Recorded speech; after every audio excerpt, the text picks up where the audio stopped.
Hey guys, the topic of my video today is about Susan's story. She fought while out for a ride, so she broke her arms. A special source called neutrons sent a signal through the spinal cord to the brain which explained the signal as pain. She understood that she needed to go to the hospital. Her body was equipped for survival, helping her not to panic. Many of her neutrons, which could opioid receptors, acted like a brake to slow down the neutrons sending pain signals. One of the painkillers which her body received was called endorphins. It lacked a key in the lock of opioid receptors. Susan got treated for the broken bone, but 3 months later, her arm still hurts and it made her feel depressed and anxious. So her doctor prescribed an opioid painkiller. They had a chemical similarity to our own endorphins.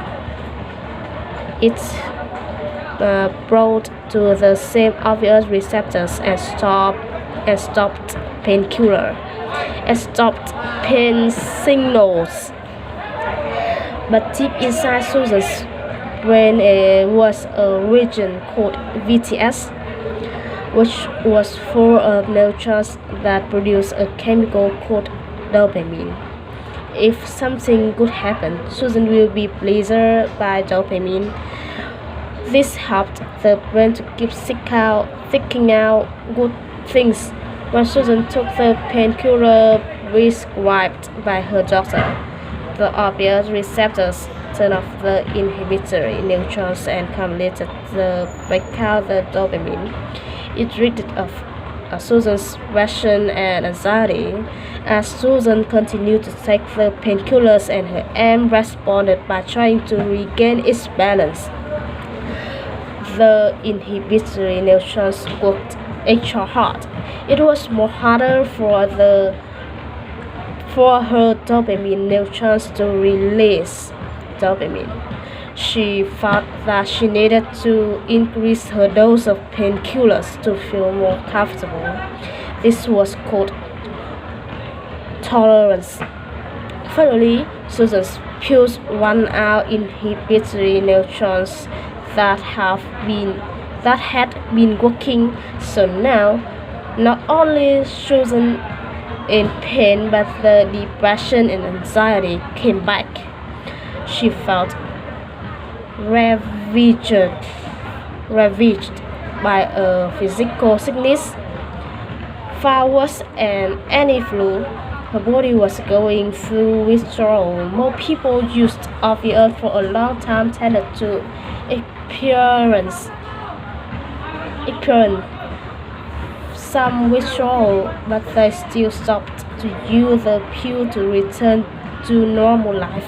But her life Susan was not easy because genetics in the environment she grew up put her at a higher risk for addiction. Her withdrawal symptoms wasn't unpleasant. She thought that the only way to feel comfortable was to use more opiates. This is a cycle of opiate addiction emerges. Although the withdrawal way can challenge Susan's brain with the help of medication and therapy, Susan found pleasure in her life once again. That's all. Thank you.